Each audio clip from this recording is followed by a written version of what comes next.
በህዝብ ተቃውሞ በውስጥ መከፋፈል የታጀበው የህወሓት የግዳጅ የወጣቶች አፈሳና የወጣቶች ምልመላ።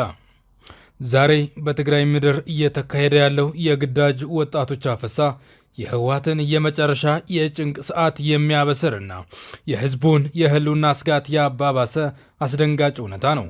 ቡድኑ ከዚህ ቀደም በፈጠረው አውዳሚ ጦርነት ልቡ የተሰበረው የትግራይ ህዝብ ድጋሚ የጦርነት እሳት ውስጥ እንዲገባ በግዴታ እየነዳው ይገኛል።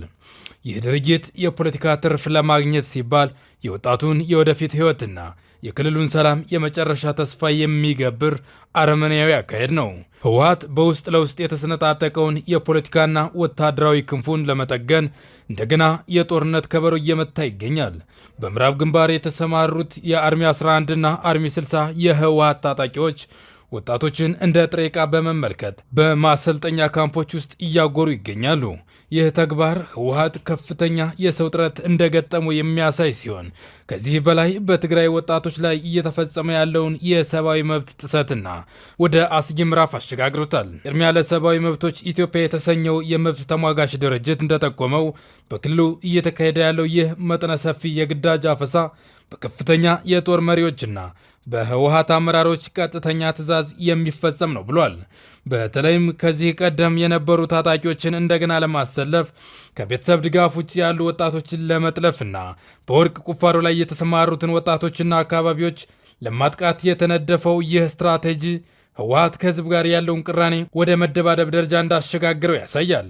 በማዕከላዊ ትግራይ ዞን ጉያ አካባቢ የታየው ድርጊት የህወሓትን ውድቀት አመላካች ነው ተብሏል።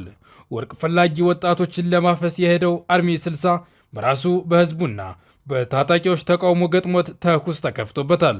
ይህ የሚያሳየው ህወሓት በአሁኑ ሰዓት በትግራይ ውስጥ ምንም አይነት ተሰሚነትም ሆነ ተፈሪነት የሌለው ከህዝቡ ጋር የተቃቃረና በኃይል ብቻ ለመኖር የሚሞክር የሽፍታ ቡድን መሆኑን ነው። የህወሓት አመራሮች ከወታደራዊ አዛዦች ጋር በመመሳጠር የሚፈጽሙት ይህ የግዳጅ ምልመላ በትግራይ እናትና አባቶች ላይ እየደረሰ ያለውን እልቂትና መሪር ሐዘን የሚያሳይ ነው ተብሏል። ለስልጣን ጥማታቸው ሲሉ የወጣቱን ደም እየገበሩ ያሉት እነዚህ ግለሰቦች የትግራይን ህዝብ ለሌላ ዙር እልቂት ለመዳረግ እየተሯሯጡ ይገኛሉ። ይህ በደል በታሪክ መዝገብ ውስጥ የህወሓትን የመጨረሻ ውርደትና በህዝብ ላይ የፈጸሙትን ክህደት በጉልህ ያሳያል። በተለይም እንደ ምግበይ ኃይልና ሌሎች የቡድኑ አመራሮች ይህንን የግዳጅ ወታደራዊ አፈሳ እንደ ዋና የህልውና መዳኛ መንገድ አድርገው ይመለከቱታል። በትግራይ ህዝብ ላይ እየተፈጸመ ያለው ይህ በደል ከአሁን በፊት የነበረውን የታሪክ አጋጣሚዎች ሁሉ የሚበልጥ ነው ተብሏል።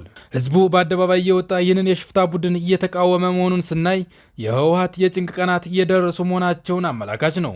የትግራይ ህዝብ ለዚህ የግዳጅ አፈሳ የሰጠው ምላሽ የቡድኑን የጥፋት መንገድ በአንድነት ለመግታት እየተዘጋጀ መሆኑን የሚያሳይ የተስፋ ጭላንጭል ነው።